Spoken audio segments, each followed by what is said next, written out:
Okay, we are recording now, and today's date is March 19th, 2019. Yes. My name is Sarah Robinson. Robinson. Yep, and what's your name? Robinette.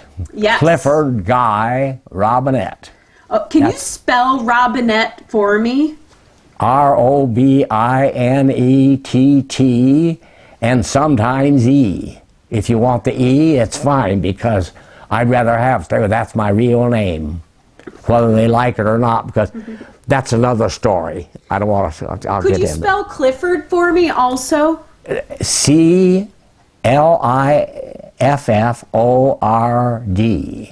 Okay. And what's your birth date?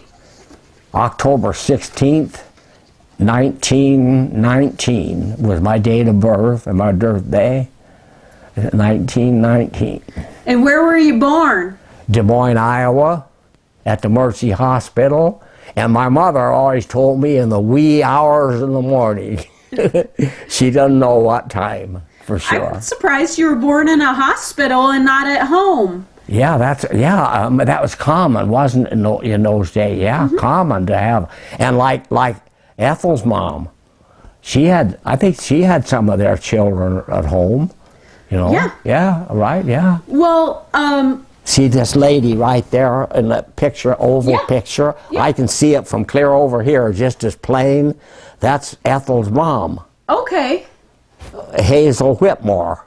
Oh. And boy, she was a beautiful lady. Yeah. And full of a gracious lady. So where did you grow up then?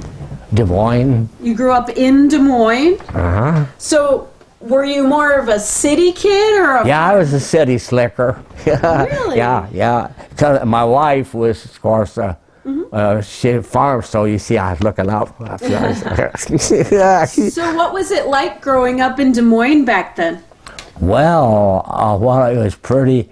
One of the things I'll never forget as long as I live growing up in Des Moines was the neighborhood I lived in several different neighborhoods, but the most important one was over there on the south side of Des Moines on Kirkwood Avenue.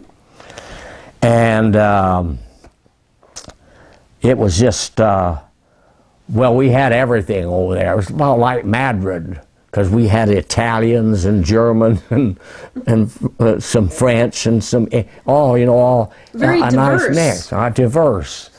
And yeah. So where's your family from then with that last name of Robinette? One of the nice things that happened to me over there was when Lindbergh flew the Atlantic in 1927 in his Ryan monoplane. And that's when I got bit by the aviation bug. And I never got over it. Okay. And it's a pretty good sickness. Yeah, so what made you interested in aviation? What about it was... because my brother and I were both aviation nuts before because we knew every ace that flew in the First World War, and we both could name every airplane, and my brother was a natural artist.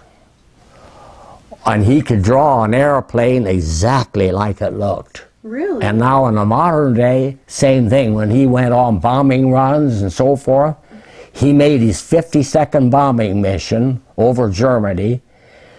He didn't have to go, but he wanted to make some thumbnail sketches of what he saw, Because the other time he was busy with the he was a bombardier, and he also was a pilot. But he made sketches, that look exact. If you wanted a B-17 or a P-51, just tell him and he'd draw it for you. In just a few minutes, it would look just like it. Wow. Sketch it. So what did you love about aviation? Well, it's just the fact, the idea of the flight. It seems like the beginning of time, people of all, and so then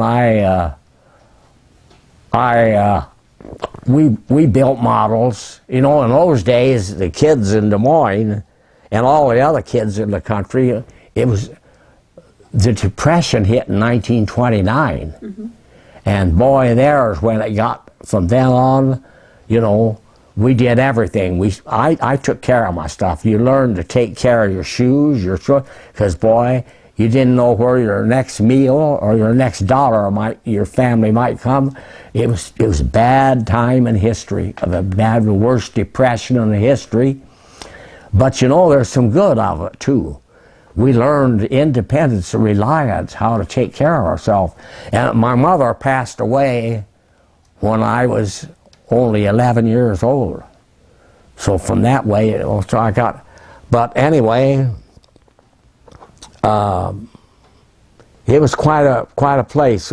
But we, see, in those days, if we wanted, we whittled airplanes just like real. We made them look real. We whittled out the models, made models with wood with our pocket knife. Yeah, really? And we whittled out. We was cowboys, of course, in those days. Every kid then was, and every kid when an airplane went over in Des Moines, oh, that's Lucky Lindy. That's Lucky Lindy.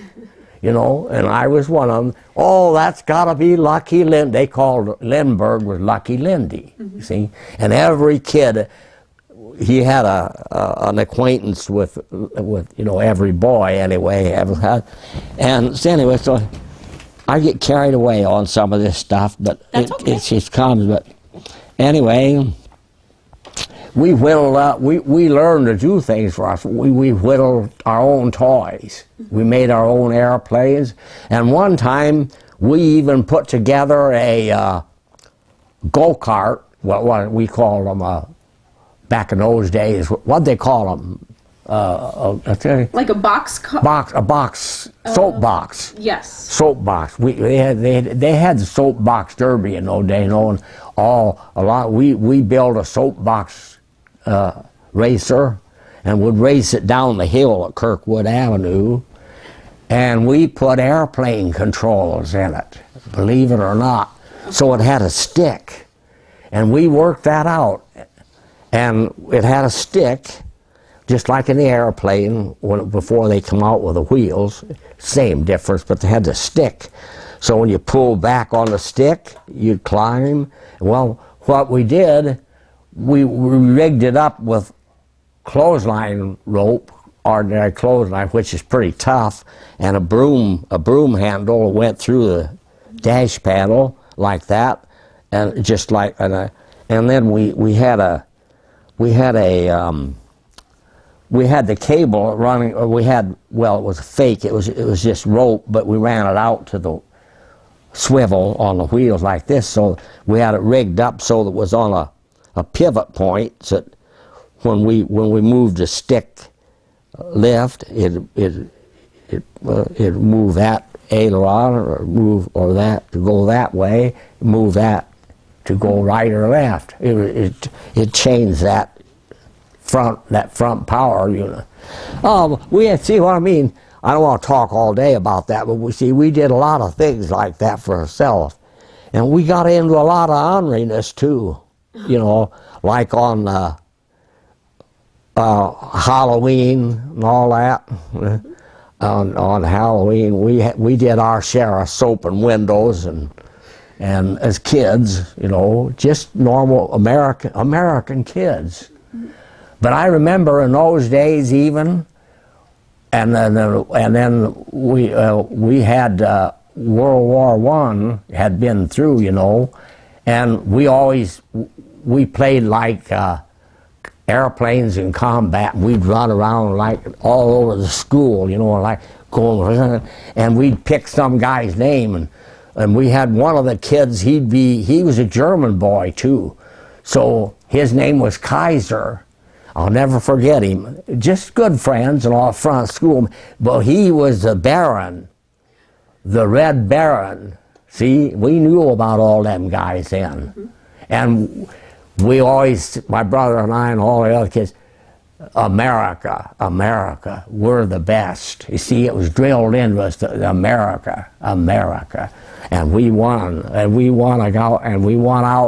and we played like we played in those days, you know, Indians and cowboys. Well, we carved out our own revolvers, realistic revolvers with wood, and we made our own holster. Holster. Holster, that's right. We had our own holster, and we played growing up. We practiced quick draws and all that, and 2 pistols and cap pistol. We had cap pistols, you know. Yeah, I know that. Well, let me ask you, where did you go to high school? Des Moines North High School. North High School. What year did you graduate? I graduated. Let me think. I have to think. 30.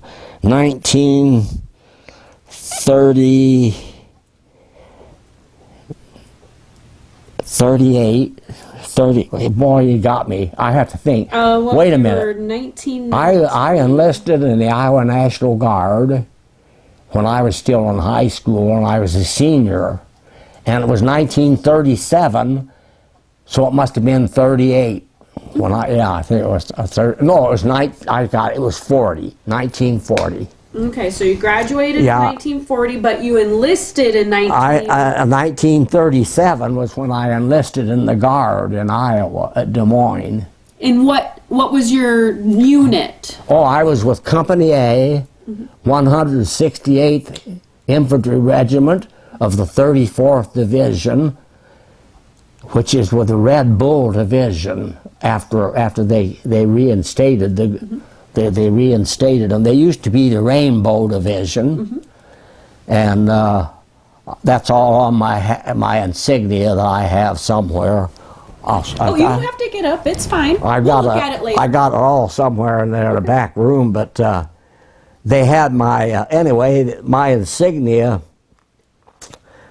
It had the rainbow on it, you know, commemorating that it had been in the First World War as the Rainbow Division, because the reason they called, I understand, the Rainbow Division, they had all colors.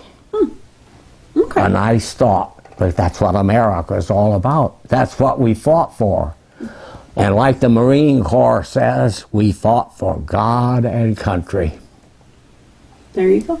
Well, why did you want to join the military when you were 17? I'll tell you, I was already been promoted to a corporal with the National Guard, and I was doing well. I liked it. I liked the National Guard. I had a lot of fun. I had a lot of experience, a lot of fun. And Adolf Hitler was jumping around all over Europe, the Mad House painter, and I'll never forget it. You'd see in the movies. We didn't have TV, you know. We'd go to the movies, and you'd see those Nazi troops marching with all that, and the hundreds. Boy, it was kind of scary. Man, they looked invincible. To see them I can see it yet. Pictures of them in these books here, the way it looked to see them marching with their goose step and all that too, and all that. Woo. And then one of the days I'll remember forever. They had made every kind of a treaty, and they broke every one of them. They never kept a promise. We did everything. And and so what do? They promise this, and they promise I won't do this, and I won't. All of a sudden, he marched into Poland, and they hit Poland with the Stuka dive bombers. Just on and out, just marched right over the border, just no warning, no nothing. And to me, the screaming the Stuka dive bombers were over them. And they bombed them and killed many people and took over. Well, you see, and all that kind of stuff was going on. So I thought to myself, well, I'd heard so much about, there wasn't any jobs. When I got out of high, there were no jobs. There wasn't any work for anybody. No, all you could do is mow lawns, or which I did a lot of mow lawns, or just help people with something, to make a little pen money, and then the money I made from the Guard, and that was it. So I lost my train of thought. So we're talking about when you joined the... The reason, I'll get back to the point, yeah. I got to thinking, join the Navy and see the world. See, that slogan hit me. Wow. Yeah, through a porthole, they joke. Well, I didn't see it through no porthole, I'll tell you that. But anyway, that's just a joke, but it came out. Anyway, that was it, join the Navy. So I thought about, well, the Navy, one nice thing about the Navy, they had trades. You could learn a trade in the Navy. And I found out when I got out that much of the stuff was true that I learned in the Navy as a gunner in the gunnery division.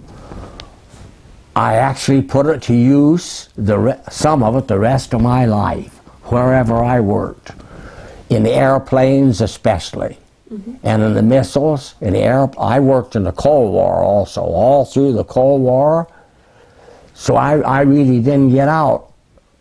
When I got out, when the war ended, I went right out of that, and we went right in, not to end of the Cold War, over who's going to run the world, us or the communists or the rest of the dictators. You know? So yeah, my very first morning that I went to work at the Aerojet General at Sacramento, California, and I worked there for 8 years on the missiles and the programs for the space and for the Navy, especially for the Navy, for the Polaris answer to the Russians. And then I worked on the RB-36 airplane too, the pacemakers. And I'm just proud, I can't help but to talk about that I got to work. I was honored to be able to help out and to work on that stuff and to learn.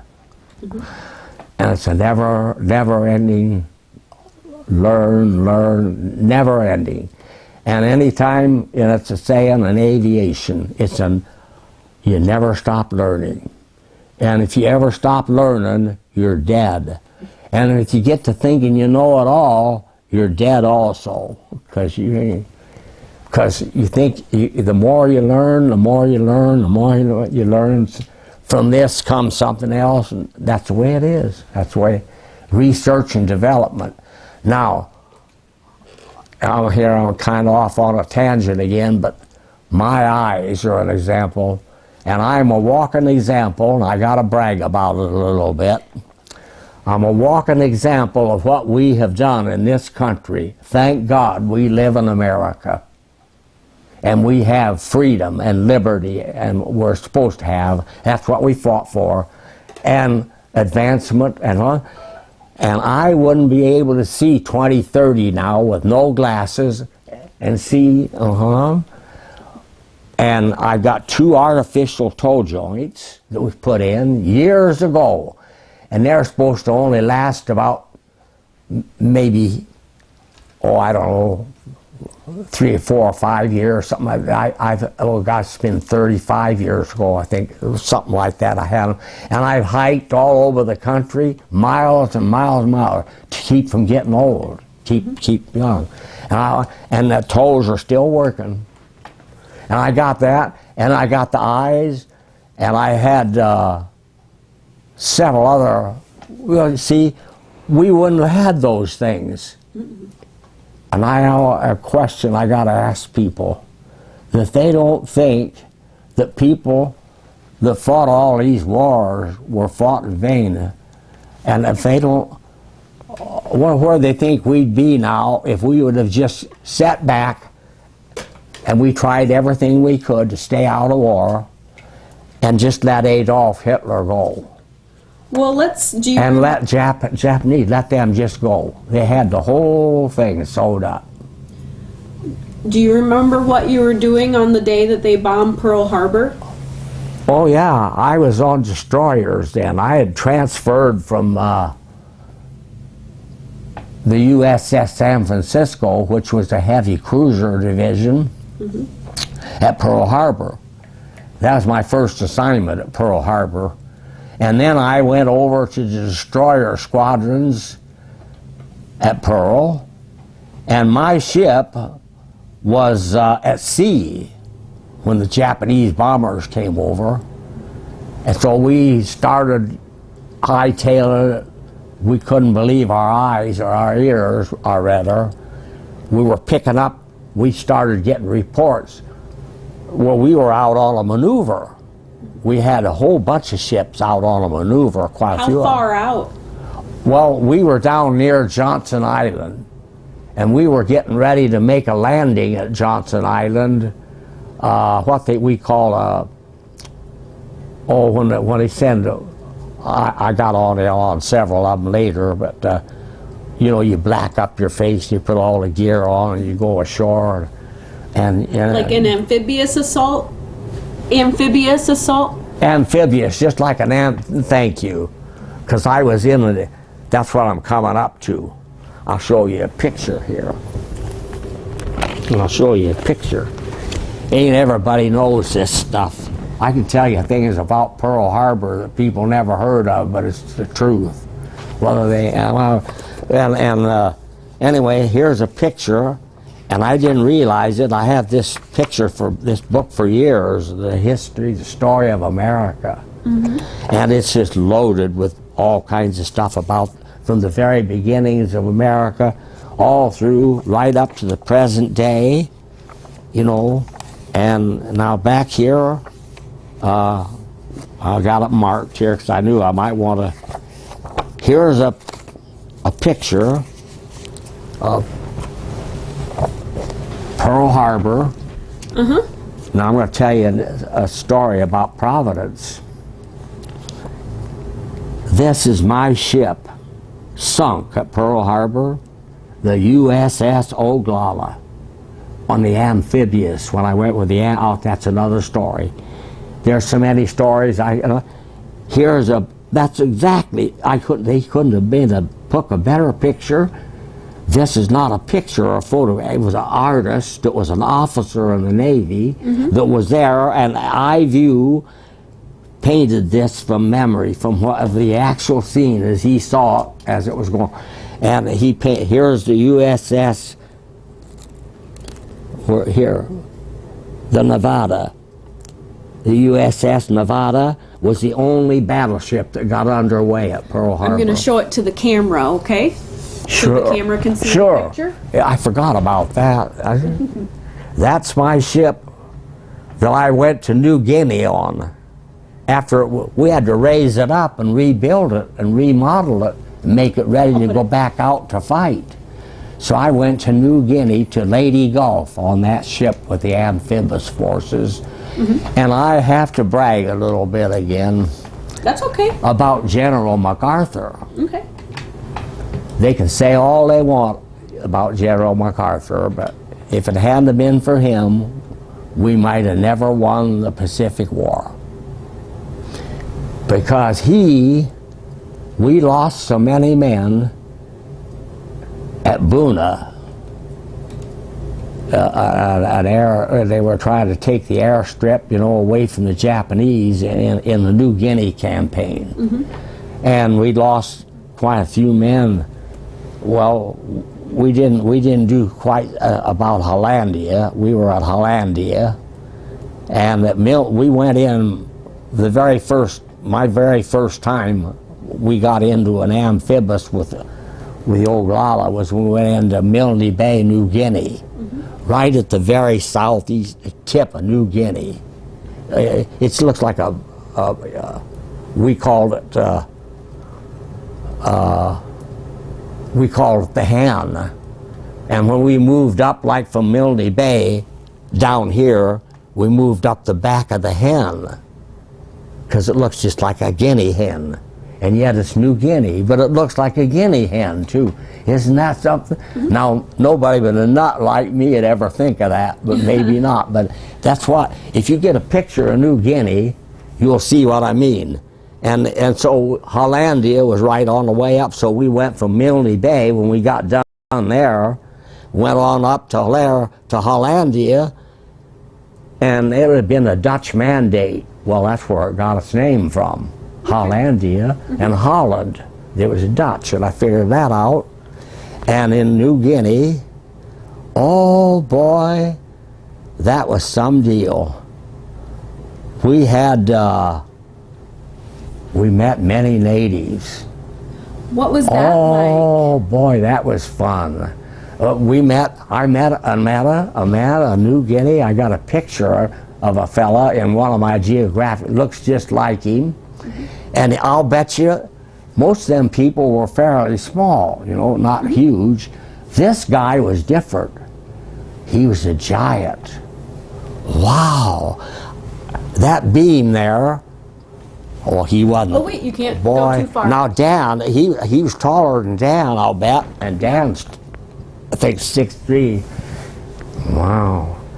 And he had a bone in his nose, and he had the grass skirt, and dressed, you know, in all the paint and all like that, oh boy, and he was the chief. He was the chief of the tribe, and you know what? It's just from memory.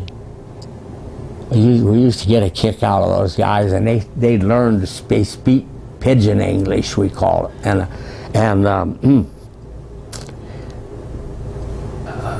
we talk about the Japanese, and they despised them.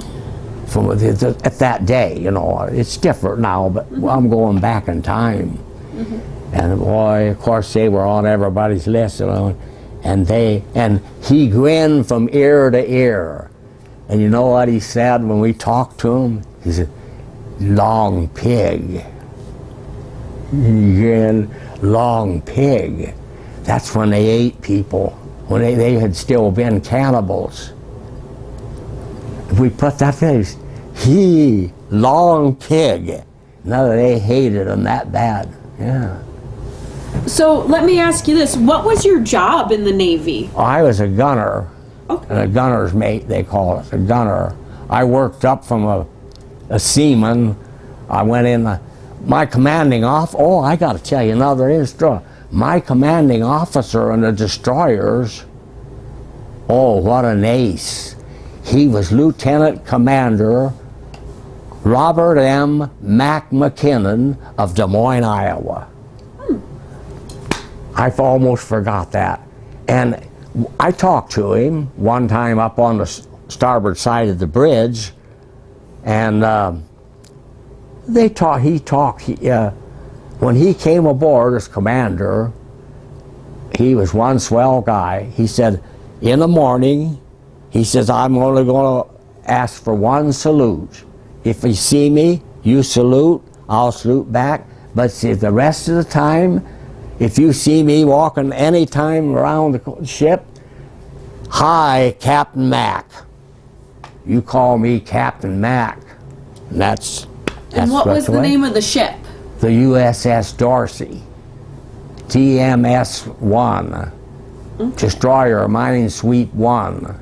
Okay. It had been converted to a mine sweep, see, from a mine layer, and they converted it to a sweep, which puts out the paravanes with big cables that when you're going along about 20 knots, and it catches up the mines are down below the surface, you see, you can't see them, and they're on a cable, and this sweep that swept out like that from the ship as you're underway, it would catch those, hopefully, before you hit one of them.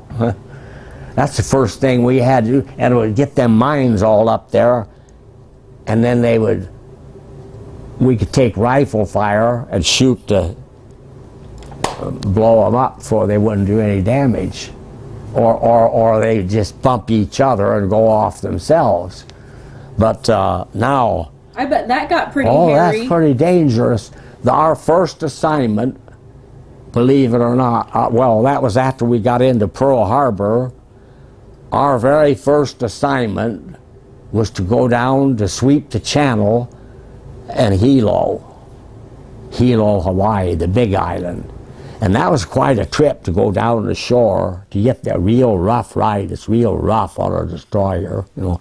And we used to joke about going under 2 and over 1, you know. Another, we'd dive in and it'd go shake and it'd come up. And the Dorsey, it had its own way. It'd go down, and it would hit, and it would shake and shimmy, and you'd swear it was going to snap the main mast off, and then it would come up, and as it came up, the bow would come out of the water and would always make a starboard lean like that. And then it would slam down on the next, and the way, boy, you'd swear it was going to bust the bow off. Did you ever get sick? Never got seasick, but I'll tell you, now you brought up an interesting question. I'll never forget it. To this day, I love good coffee. And I like it strong and black. Regular coffee, not this foo-foo stuff. I like real coffee.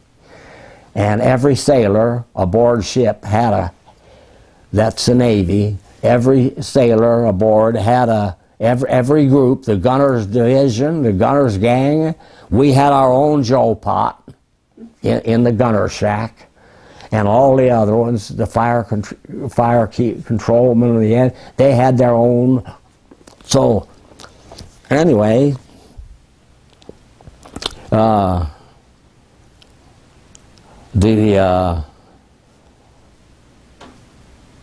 all had our own we made coffee, and we had, what was the other question? Well, we were talking about, actually I have another question. So, on the day that Pearl Harbor was bombed, you were out doing maneuvers and came in. We came in. Overnight. We had a... that was my question. Yeah. How long did it take you to get back? We were all night long at high speed in storm, a very rough way, and we spent the time getting ready getting stuff dumped overboard and cleaning the ship, getting ready for battle. And now we got in early, we pulled in, there's a long channel that goes into Pearl Harbor, a narrow channel that goes into the East Lock and the West Lock, and there's some other lock, I can't remember the name of them all, but in my mind's eye I could see it. If you see a picture of it, here's what I'm talking. Now over, let's see, facing south, I can orient south that way. Off out here would be Diamond Head if you're facing south at sea. And off to our left would be Barber's Point and the Barber's Point Lighthouse. And they were I'd say roughly, that's another story, about 30 miles apart, 20 miles, maybe 25, somewhere, I don't know the exact mileage between Diamond Head but we got assigned, I was going to tell you about, we swept the mines, and we swept the whole place out of Hilo, and we didn't have any mines there, fortunately. But then we were coming back into Pearl. We got in there, we went along this long channel, real slow to get in, and it was still burning. Fires burned, explosions all over the place. And when we went right by, Hickam Air Force Base was right over, as you went right on the edge, the east edge of Hickam Field, which is a huge air base. And then they had the old Collier dock was there, and that was the docks that they had used in the First World War when they still had coal-burning ships. So they still called they called it the Collier dock. Well, boy, then we saw what it was beginning to get to us.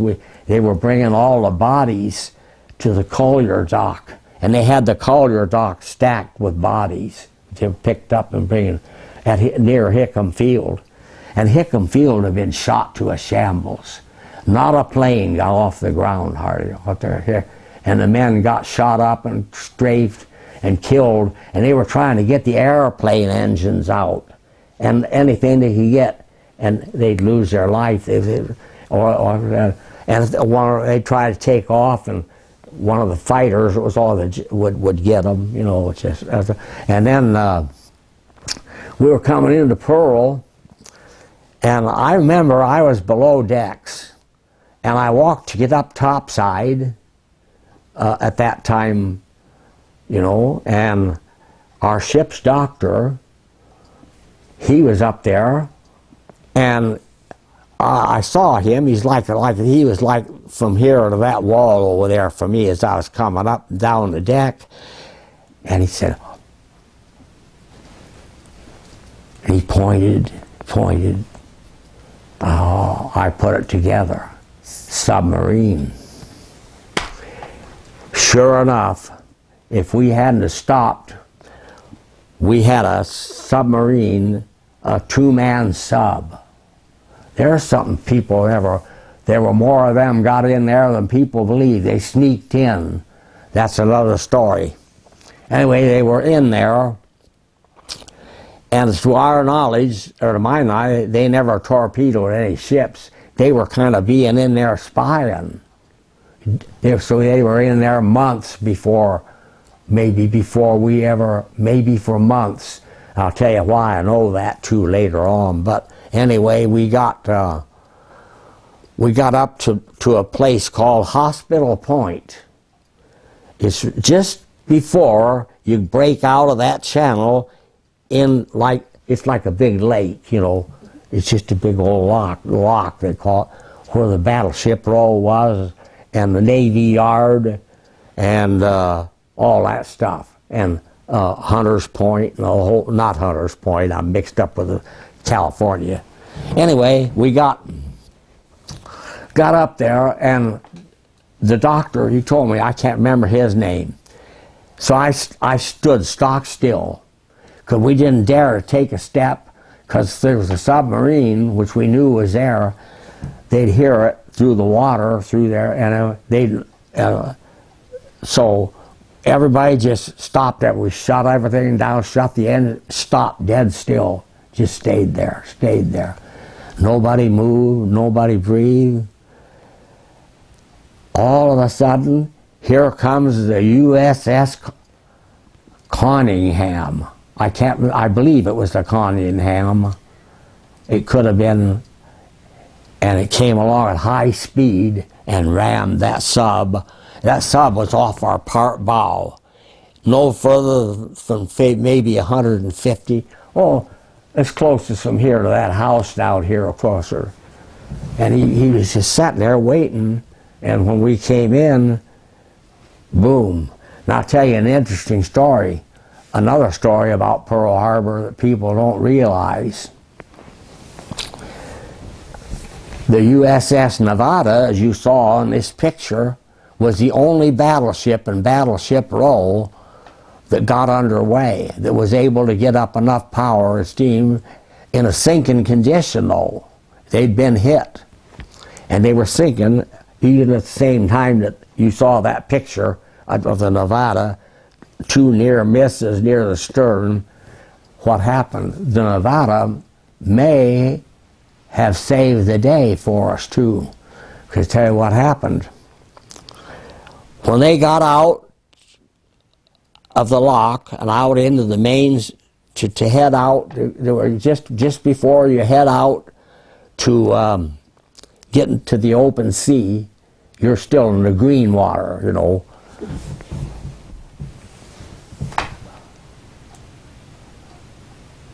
They realized they were in a sinking condition, and some guy, young fella, I don't know if he was a signalman or what, but he was only a seaman or a first-class seaman, or he might have had a rating. I don't think he wasn't high, and no other nation but America could do that.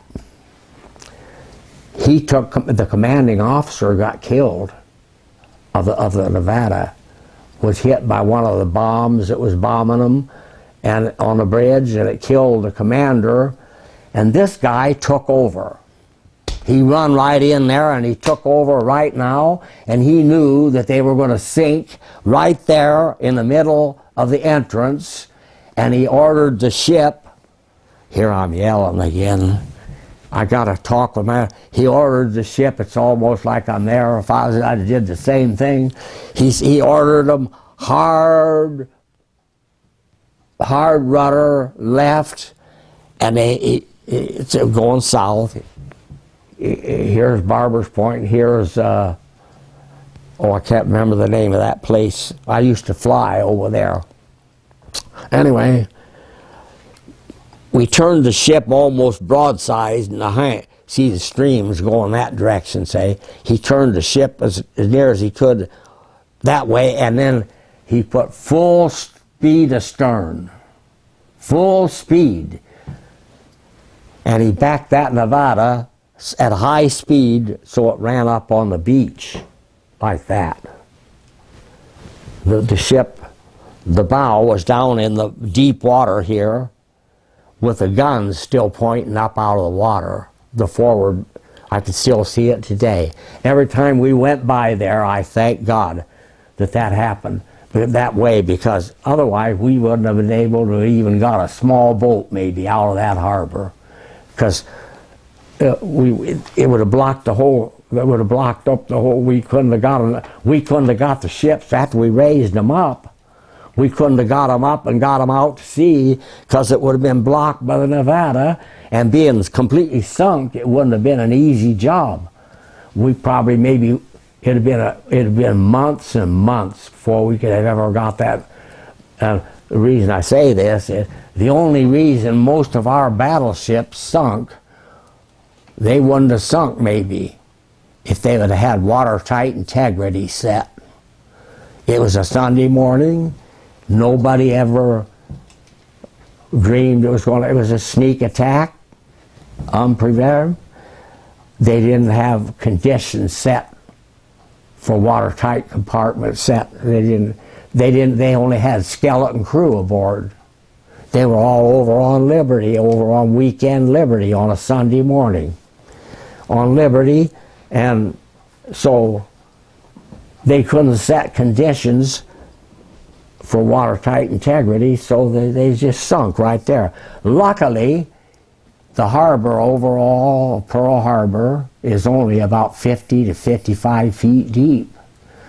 So the battleship, naturally, there it sat, just went down, and there it sat. So we were able to get to them then, and repair them, take parts off and put stuff, and raise them up, pump them all out and get them. So we got most of them all back up and sent them back out to battle. Rebuild them for months it took. Clean up, it was a dirty mess.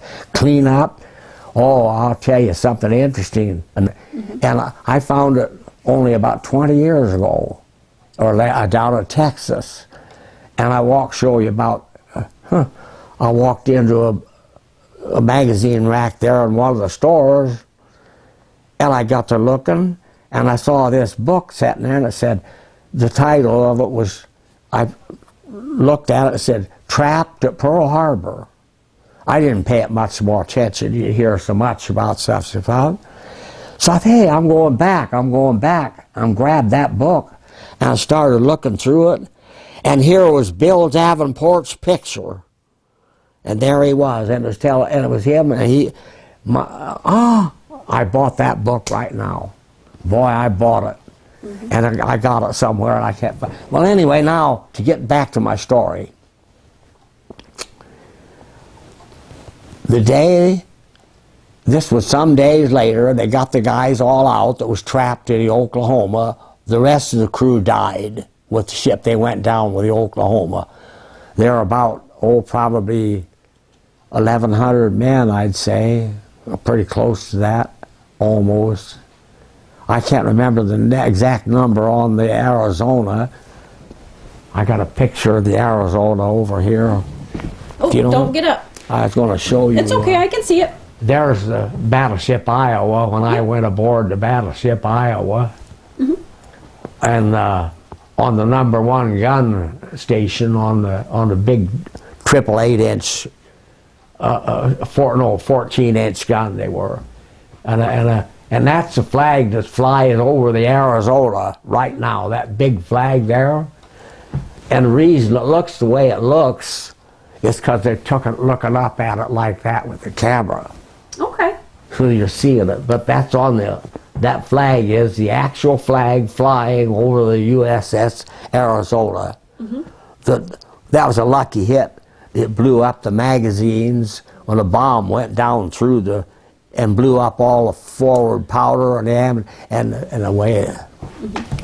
I had some shipmates that jumped off of that tower into the flaming water, and they got out and got picked up by some of the rescue crew.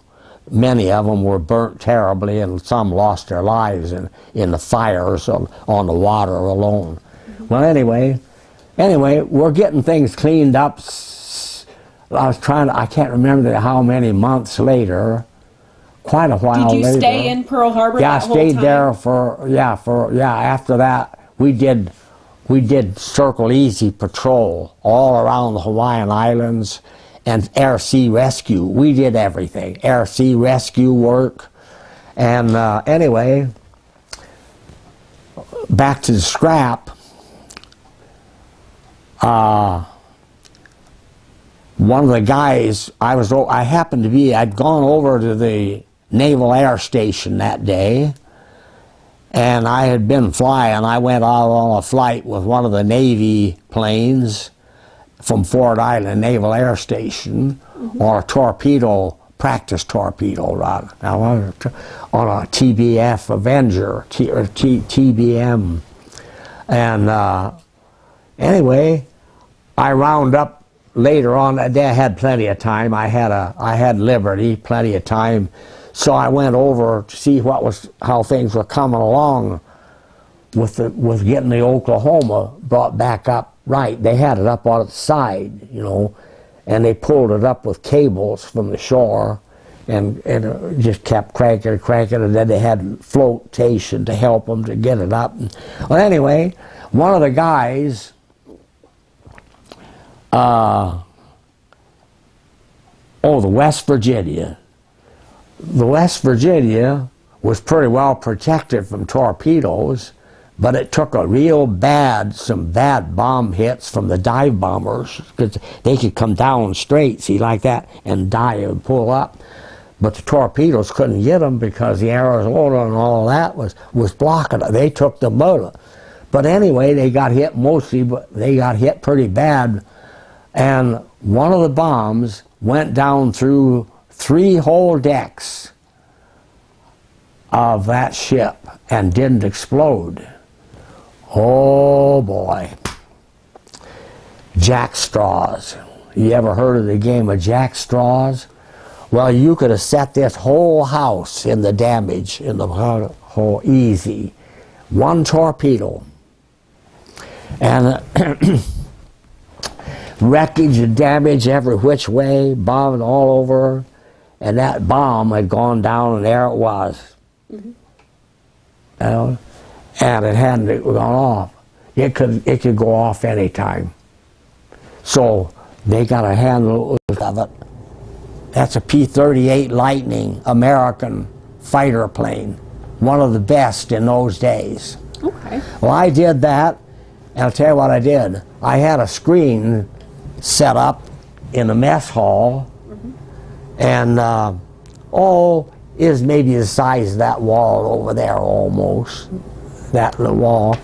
And I like from here to maybe not quite that, a little further than where Dan is.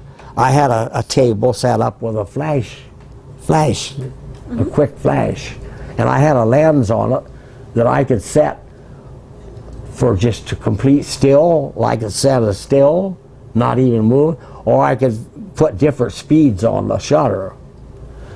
Well, I started them out, and most of them had never seen hardly knew the first airplane from another. Never, didn't have any interest, didn't know anything about airplanes. Well, I took those guys, and that's where I learned something I never realized about speed reading. You can learn speed reading, and you can learn to look at the whole picture in once instead of just seeing this or that detail. You waste time. You see, you blink, you see the whole picture. I see my, you just see? That's speed, and speed readers have to have that ability. You have to learn that ability to be able to identify friend or foe in an instant before you open up on them with machine guns. So what I did, I got them down to where I worked them down, and the flashcards, put them on the screen, big. I blow them up on the screen right there in front of them, and when they got so they could identify that, I'd get it a little faster and a little. I got them in 1/100th of a second. That's like a blink of the eye, and they could identify it. Every plane. Did they stop shooting down friendlies? It sure did. It sure helped a lot. And then on every gun tub on the ships, where we had like a big guns like the 5-inch 38s, or the where you had a crew that was out on deck, all around the gun tub we had silhouettes of all the airplanes painted just like that inside the gun tub. The guy can look at that silhouette and he see her. Here, oh, it's a P-38. Don't shoot. So let's go in your mind to the Pacific. We were talking about what you did on a daily basis in the Pacific. Oh yeah, that's all I did was teach guns, work on guns, all types of ammunition, depth charges, all kinds of all pistols, rifles, ammunition of all types. We did it. The gunners did it all. We trained gun crews, and we did like we had to keep all the guns in top-notch condition and firing condition, and know how to completely field strip or tear down stuff, and put it back there. Well, I could field strip a 20mm machine gun blindfolded and put it back together, and that was quite or an automatic rifle. Or I can't do that. I would take a cold automatic pistol, blindfolded, and completely disassemble it and assemble it blindfolded. Did you ever interact with the enemy at all? No, I never had any physical interaction. Never, that's another thing about war, especially in the Pacific. Except unless you were on a landing force, the troop, like the soldiers and the Marines, those are guys, they had to go in.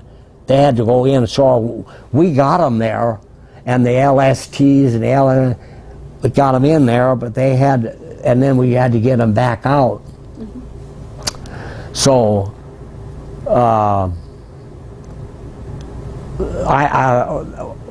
one of the, then when we had when the liberation hit, though, we had ships hit by suicide planes.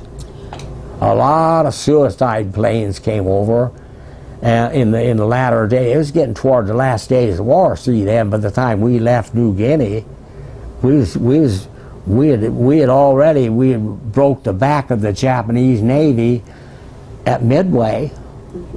See, thanks to our aircraft carriers, and they never saw the enemy because same thing, they're 20 miles apart, maybe a big gun battle, Yeah. And how long? we had the doctor down there too. He got with us, and people jumped overboard, and they got back, and it was just one big celebration. We covered up the guns, and we never did a lick of work until we went back to the States. So we just never uncovered the guns again. I covered my guns all up. All the gun stations, we greased them all down real good and covered them up. That was it. No more. And oh boy, O'Malley was ringing the bell, and we all got down and we started singing. Guess what? God bless America. Perfect. Yeah. And all the other ships around us, and they heard it. All the other nearby, some as much as almost from here to Madrid or over to that house. And they heard it all, and they started singing with us. And all over the harbor, all over the place. And they were all celebrating too, see? And my God, I don't know, I'll never forget it. And then finally, the only way that O'Malley couldn't ring the bell anymore, the lanyard broke. And then it would be almost as quiet as when I shut my mouth.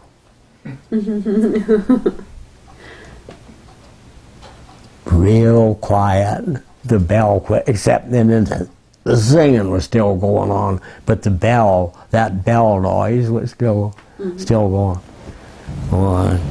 So that was the way it ended. And then we sat around. What got my goat and all my buddies too? I was a regular, you know, in the Navy because I enlisted, and in the regular Navy for a full 6-year hitch. But a lot of those guys, a good many of them, were reservists, and they were men that were conscripted and brought in just for the duration, and they could go home right now, and we had to stay because we were regulars. We had to wait till our ship got called back before we could leave, and here they were getting all just within a day or less than a day. They were already starting. They were getting processed out. They were going down the gangway with all their. They were leaving, going back home, and there we sat for months, and that was kind of. But and then we started back to the States, and we doggone near got into a hassle at Okinawa. We stopped over at Okinawa for refueling and an overnight layover and we got rammed by another one, luckily our own ships. But boy, here we go. When are we going to get to the good old U.S.? That's him. You don't want my brother, do you? Right. Nope, I don't need your brother, just you. So this is Just, yeah, I'll put it back on. picture of Clifford. There.